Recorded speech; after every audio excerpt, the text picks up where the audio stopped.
In the situation nowadays, today, what we do with that building. I make a short vote with you. How many of you have heard about Alvar Aalto? Okay, sounds quite good. How many of you have heard about Säynätsalo town hall? Okay, that I have to tell you more about that. How many of you have been in Europe? Quite many. And how many of you have been in Finland? I think there was one shy hand. So Finland is quite far away from here. I understand that you don't accidentally come to Finland. And let's start with the presentation about the town hall itself. So you all almost knew Alvar Aalto. He is one of the most known and important modern architects still in the world. Of course, the most famous Finnish architect. And of course, that's the reason why we in Finland have a lot of his works. But also in other places all over the world are his buildings. Säynätsalo is a small village in the middle of Finland. And there is one of his very most important buildings, the town hall. And I try to explain you why it has been and still is one of the interesting places which you probably should visit someday, or maybe do some research about that building. It is also a protected building. The Finnish government and the ministries and so on, they have realized that it is world famous building and even site to visit. This summer I started to make statistics about our visitors in the middle of June, and until the end of August we had, if I remember right, we had 5,000 visitors. It doesn't sound that much when we are in Mumbai and I see 5,000 people when I walk on the street. But when you have to travel in the middle of Finland with the train and the bus and walk the rest of the journey, it is quite a lot. I will show you some images and tell you about the building. But first, we have a short film. This is just a teaser. It's half-minute teaser. If you want.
think that was a good time to use to see how different the Finnish nature is if you compare it to India, for example.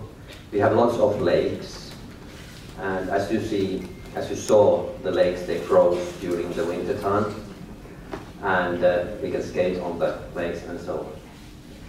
Why I'm telling this is Alvar Aalto was very connected to the nature. His architecture gets its strength from the nature, has been said, from the Finnish nature.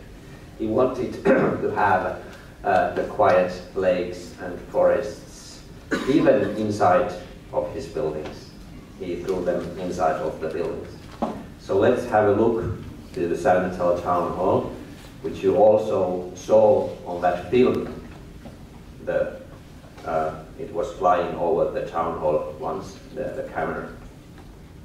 So some facts before. It was built in 1949-52, and often when somebody is talking about the building and explaining why it is so interesting and important, is that they tell something about modern architecture. It was very modern in the end of 40s, in the beginning of 50s, to have such a building. And even today, it is kind of modern in some way. I had a school class there one day, 10-year-old pupils from the local school, and they said that this doesn't seem like an old building. And they used the word, it looks modern. I was very pleased that they recognized that idea of the building. Something what is also said is the humanistic scale. Alvar Aalto is very precise with the scale, what he means with the height of the space, what he means with the different differences with the scales and so on. I have another film which explains this a little bit more further. And then the connection between nature and the building. Big windows which take the nature inside, but also the fact that quite often Aalto went to the site first and he was exploring the nature. What kind of big rocks there are, what kind of big trees are growing there, and then quite often he designed the building as a part of the nature. The building, for example, it can make a move. It can do like that if there is a big, nice tree. He leaves the tree to grow there and gets the building to go around the big tree. Democratic architecture is something which is connected to the municipality, the town of Jyväskylä. It is a small area. The municipal had only 3,000 inhabitants, only 3,000, and half of them were working for the factories on the islands. And they needed to have a town hall, which is not just for the administration. It's not a huge hall which the people can't enter and they have to be afraid to go there. They needed to have a multifunction building where they have library, they had shops, they had doctor's office there, they had the offices, and then the councillor's chamber, of course.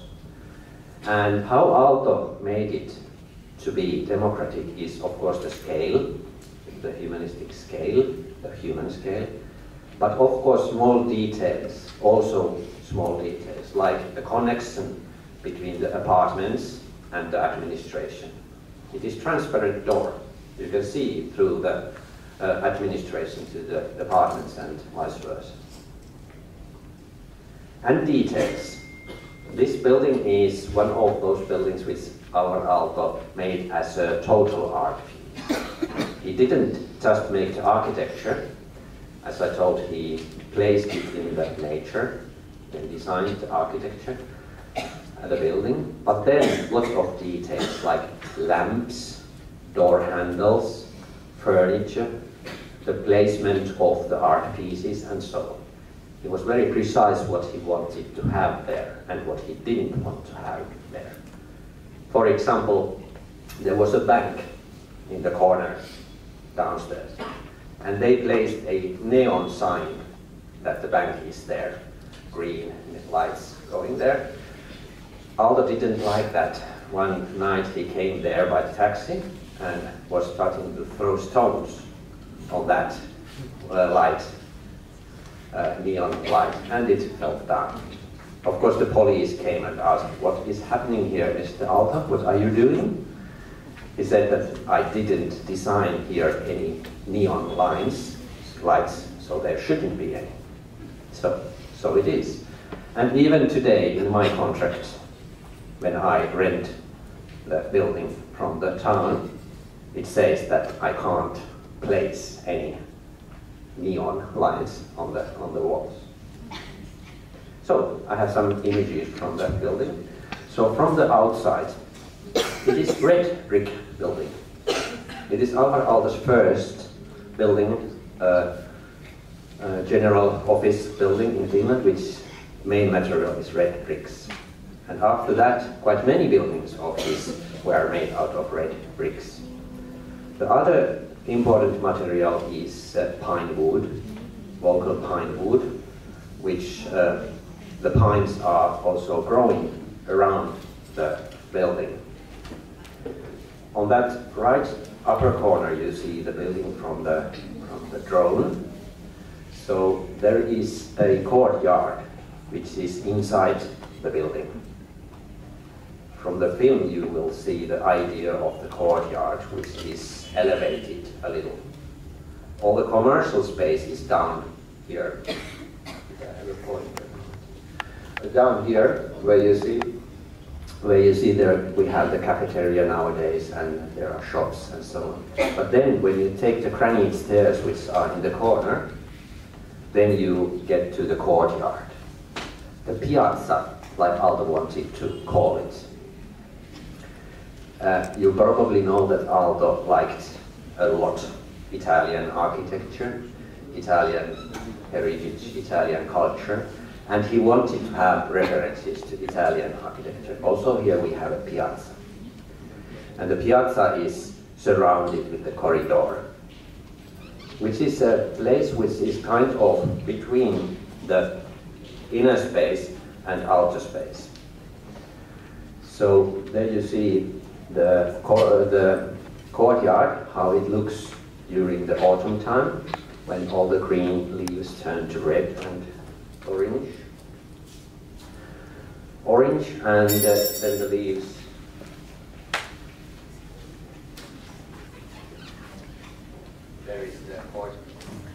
there is the courtyard and the red lines which are shading the windows during the summertime. And when the leaves they get down, we get more light inside, because the winter time now it is very dark in Finland. We have daylight about 6 hours. So when the kids they go to school, it is dark, and when they come away from the school, it is dark again. So we want to use all the light what we can get.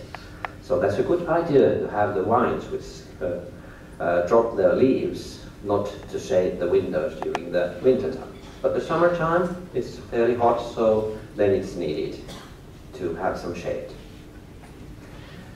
And there you see the connection, the transparent door to the accommodation part of the building, and some details designed by Alvar Aalto.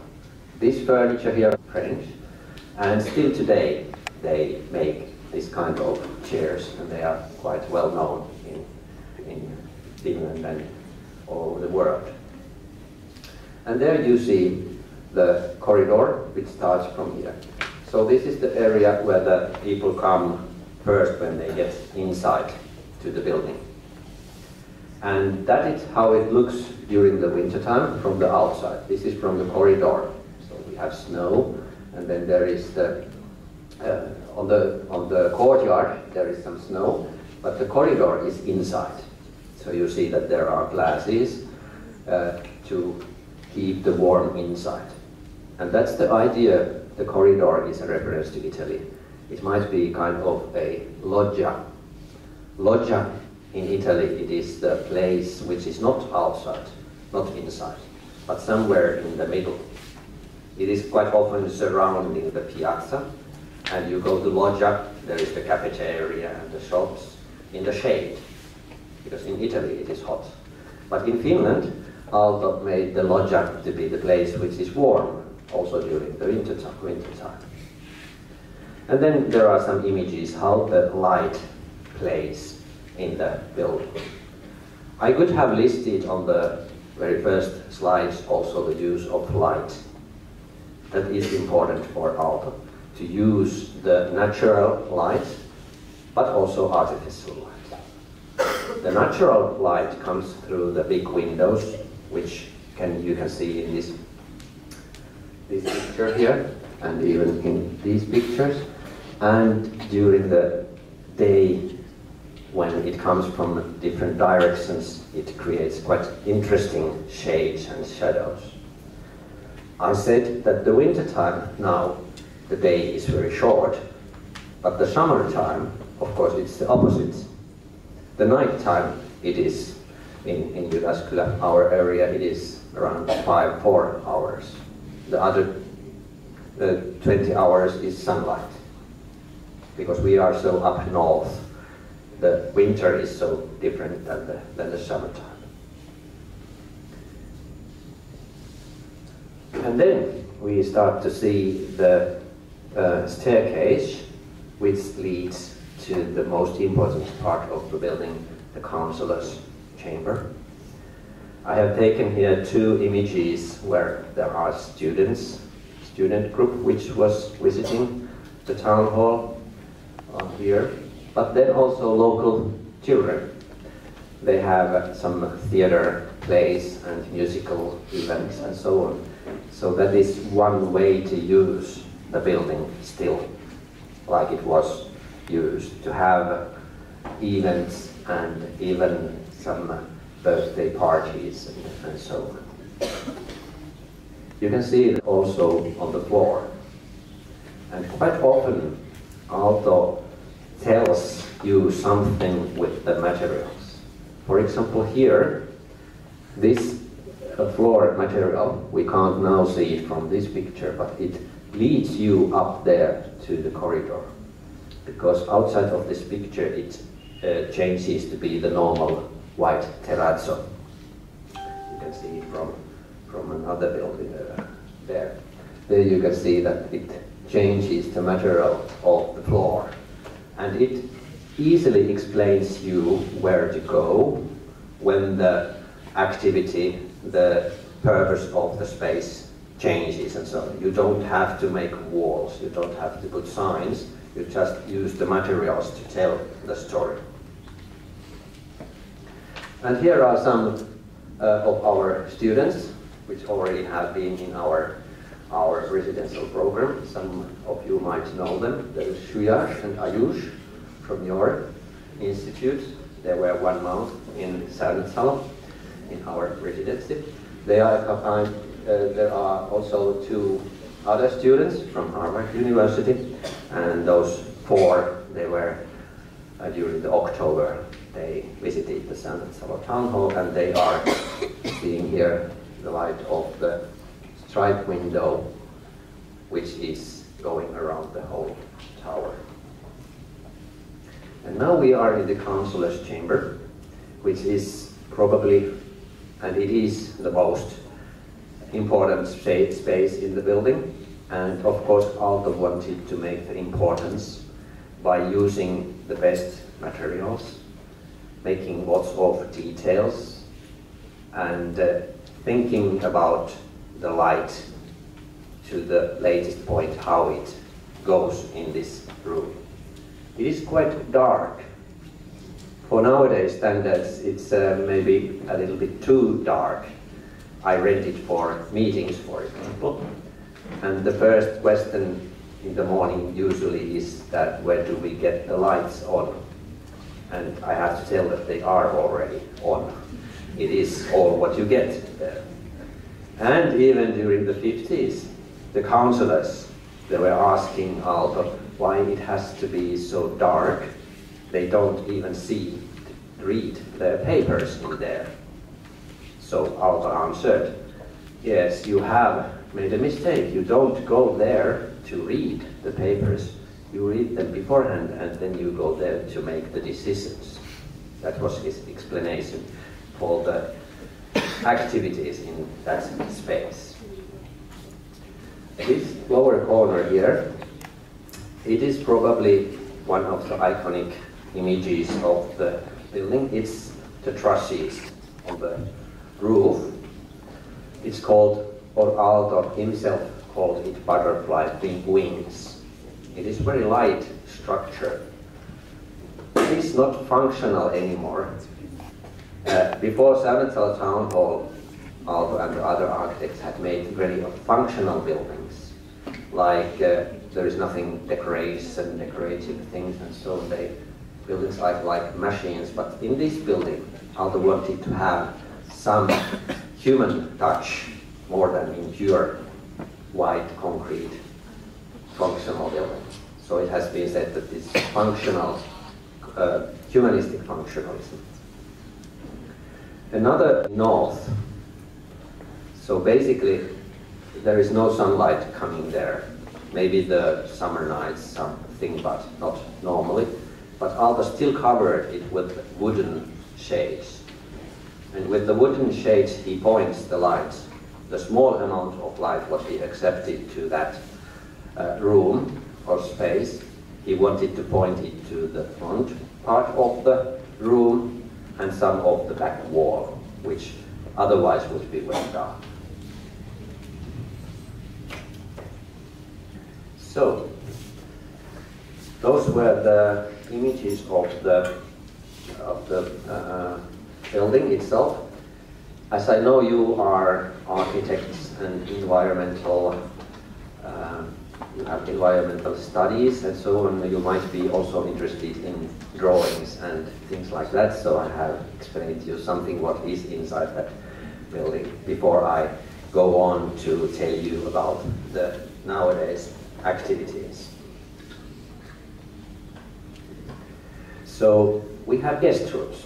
As I told you, everything in that building has been changed back to its original use. Originally there were 6 apartments.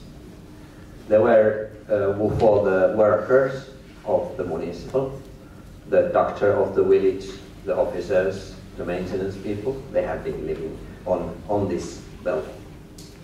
Nowadays, 3 of those apartments are still normal rental apartments for citizens of Jyväskyla. And 3 of them, our company has what we can use for our own activities and business. During the summertime, which is of course the season, we rent them for visitors. You will find them in Airbnb and booking.com, and also of course on our own website. But now the winter time and the autumn, early spring are quite quiet. So that's the reason why we try to have more residential students coming there. So the residential students, they can live in an apartment. They have kitchen, they have bathroom, bedroom, and so on, and they have a place for their studies. So we have 3 of them, Hugo, Henrik, and Nemo, of those apartments. Hugo is a little bit bigger. There are 2 rooms, even 4 people can live in that apartment. And as you see, they are very well connected to the other parts of the building. This is the corridor, which you saw images, and here is the main entrance in this corner.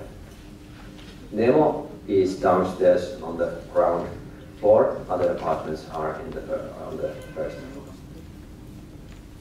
Then the councillor's chamber. This is the picture to that view which you didn't see already. So it is the chairman and the secretary place for them. And as I say to you, Aalto wanted to dictate or tell the placement of art pieces also. So here you see a small piece of art. It is painted by Fernand Léger, French artist, quite well known. He was a friend of Aalto, and he wanted to paint a painting for that building when he heard that Aalto is designing a new town hall. And so Léger made the painting and sent it to the town hall. The one which we have nowadays there, it's not the original, it's a copy, it's a photocopy. Because that cubistic painting was something what the councillors didn't like. When they saw it on that place, they said that the building is great, it is very nice, and they see that it will be world famous building, but that painting is ugly. It ruins the whole building and it has to be taken away, they said. They didn't care that it was a world famous painter, Fernand Léger, who had made it. It was ugly. And it was taken away. It was a gift, so Aalto took it for himself, of course. And that was a good decision, because nowadays the worth of the original is something about €500,000. I don't know what it is in rupees, but a lot. But this is a photocopy which was placed here in the end of 80s.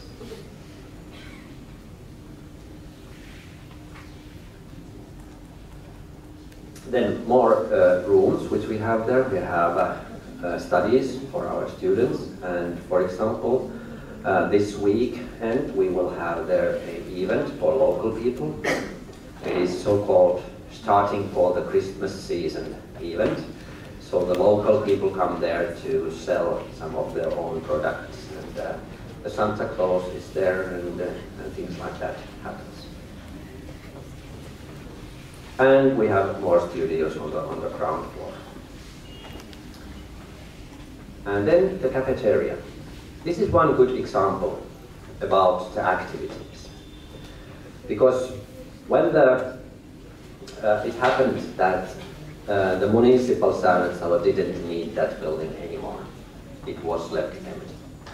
So one idea of the use for that building was that the tourists, they should have there some services. There was no cafeteria. On that island there is no cafeteria. So that was a very important idea of us, for our company, to get a cafeteria there. So we managed to, in cooperation, where do I have it? In cooperation with here. In cooperation with the Säynätsalo local people, town of Jyväskylä, Alvar Aalto Museum, Foundation and Academy, and of course the Finnish Heritage Agency, and our new company, Tavolo Bianco, we managed to get there the cafeteria. And even further, we got a small bakery. So now we have a small bakery which opens early in the morning. They have fresh bread and buns and cakes there. And then the cafeteria, it serves the tourists, and of course our residential students, but also the local people. The local people can come there and buy what they need at home, but they can also arrange events, birthday parties and celebrations and memorial services and so on, all that, that building. We have good facilities, as you have seen on those. And then with the cafeteria in the same place, we have another place for 20 people. So we have good places to organize their events. And our company, Tavolo Bianco. Now I tell something about that and something about myself in the end of this story. Why I am here and why I am at Säynätsalo is a coincidence.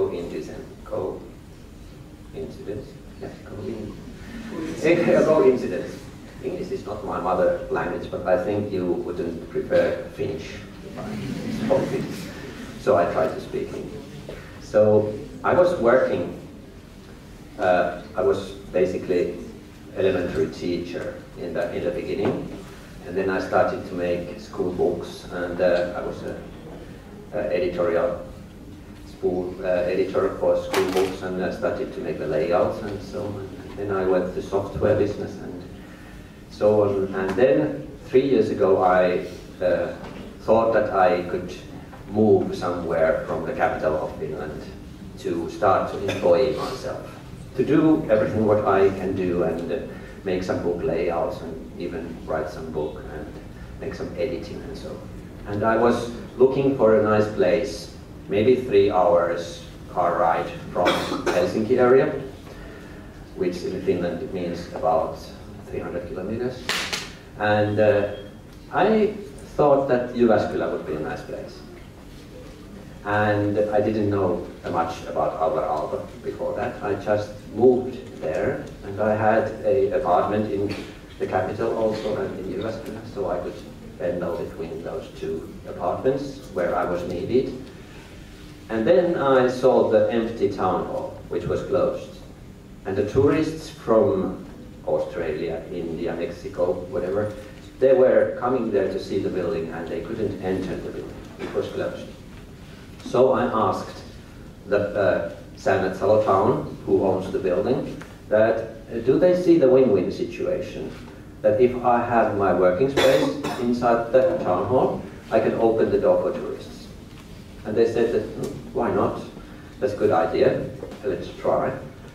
And I had my working space, and then I opened the door for tourists and started to tell stories about Alvar Aalto and architecture. I'm not an architect, as I probably recognized, but I was listening about the visitors who came there, and they told me something about the building and the stories, and then I told the stories to the next guests.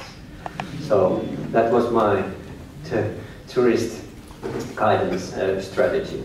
Worked quite well, because the town, they said that, well, we could do something more also. And I was thinking, should I do something with this? And then we started a new company, Tavolo Bianco, with one friend of mine, and we started to think in cooperation with all those organizations, could we have a cafeteria? So you heard, we have a cafeteria. Then we had more apartments, more guest rooms to rent for visitors. Then we started to have a proper guiding, a bit of more professional guiding perhaps.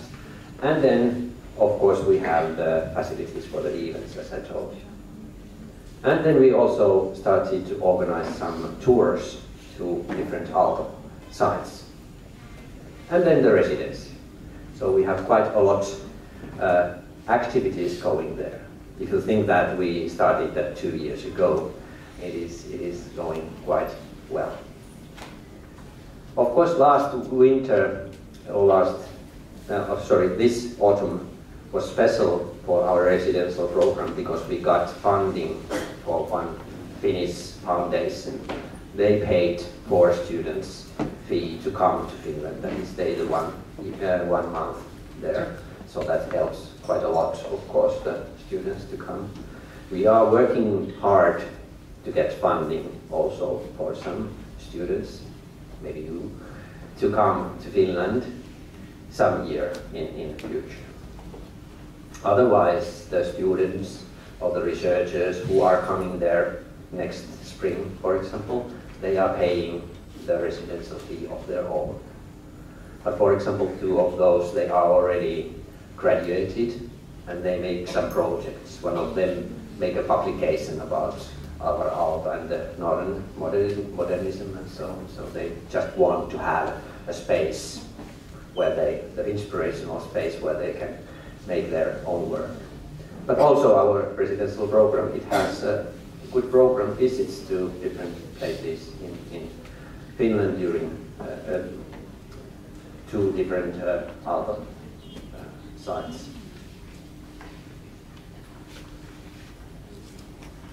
So I think I should leave some time for questions, and I also have some PDFs here if you want to see town hall. But before that, I show you a film which explains the town hall.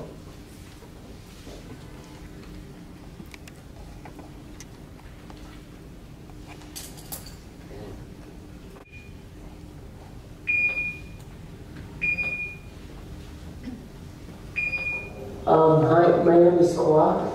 I would like to share the experience at Aalto Residency and how important is that staying in the Säynätsalo Town Hall that extend further my thinking about the experience of architecture.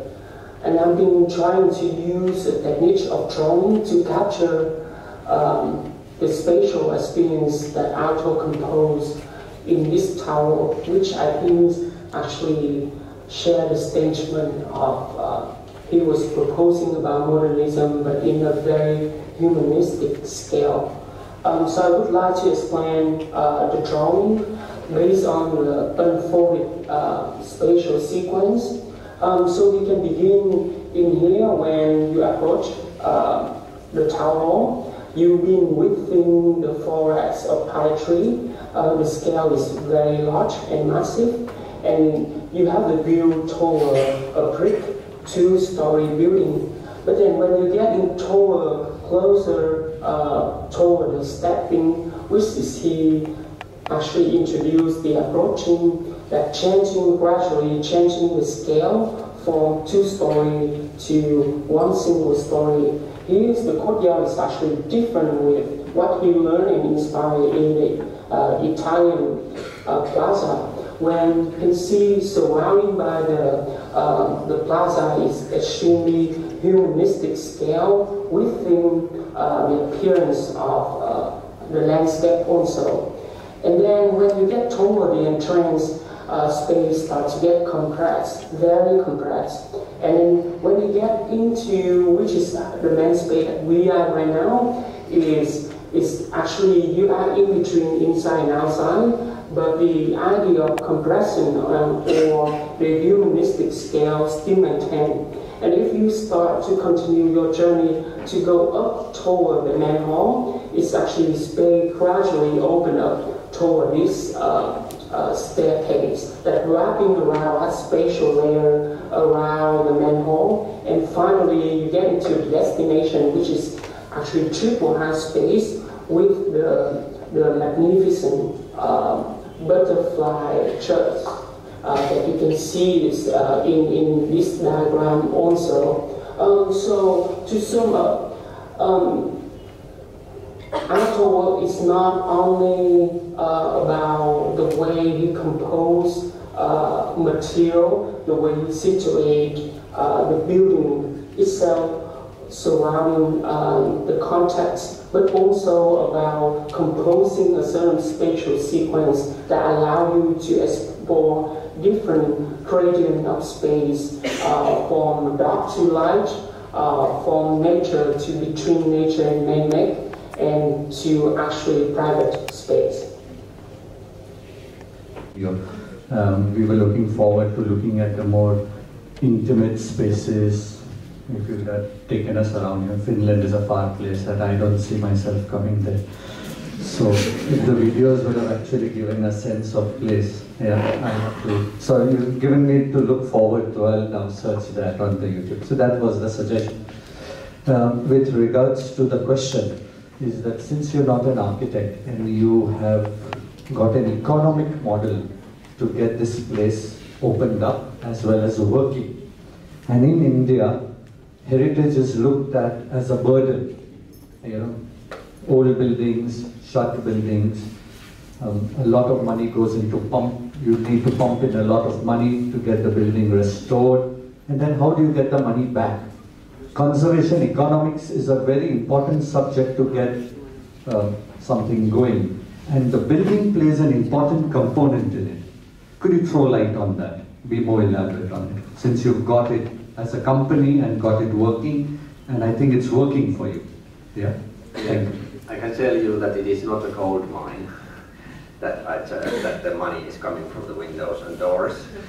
and we are just starting. But of course, the situation was that the town of Jyväskylä owns the building. It's protected building, so they have to take care of the building. It costs, the maintenance costs. They have to warm it during the winter time, because if they don't warm it, in 2 years it will be ruined. And they had a tender process for entrepreneurs who wants to do something with this building. And they found only me. And then we started to think, should they come at least to the halfway through my business?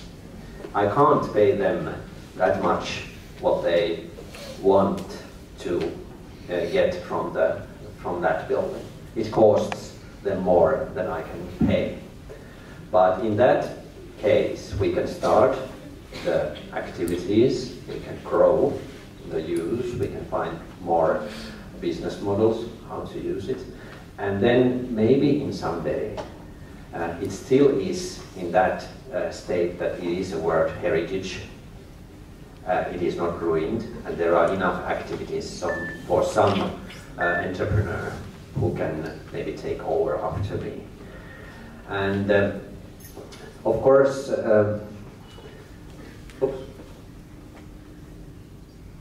the fact that it's not only the Säynätsalo town hall. The area of Jyväskylä, the bigger town, it's not a big town, 150,000 people living there. But there are 28 sites of Alvar Aalto. So it is kind of the capital of Alvar Aalto, the Jyväskylä region. And the tourism is one of the major incoming on that area. And they see that if they have well-working places, tourists and researchers and students to visit, it grows the other economics too. We need more hotels. I can accommodate only 10 people. And now I have already for next summer, I have questioned, could I accommodate 20 people? So I have to find some other entrepreneur to offer more beds that we can take the bigger groups. And of course, then it comes with the transportation, it comes with the pizzerias, it comes with everything what is going on that area. So the town of Jyväskylä, they see the big picture. And that is something, it's not that easy. It is kind of how you described, difficult, because it's heritage and you have to keep it like that. But for example, the cafeteria, we had to have negotiations if it is the right kind of use for that space. Because the Ministry of Antiquities, first they said that no. Then we had a meeting more, and they realized that it has been a bank, it has been a doctor's office, it is on the ground level, which is not that protected area. Then they said that, okay, let's do it. But we did it in that way, which was very expensive. Because lots of renovations were done there between the 70s and the 90s. It was not in the original form. We had to take it back to the original. For example, some walls were made easily during the 80s because it's not the supporting wall. But the Ministry of Antiquities, they insisted that now you have to make it for 40 centimeters wide because that's the original. So that's how they kind of benefit also from our projects, that it is more original than it was 1 year ago. Thank you. Because there was not available such a book which explains for the normal people from the street why Aalto is so important.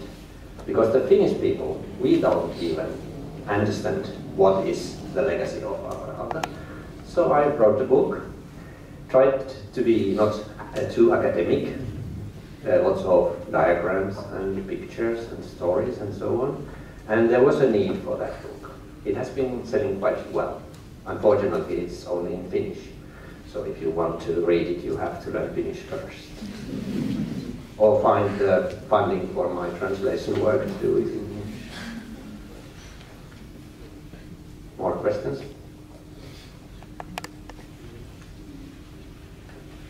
Thank you for the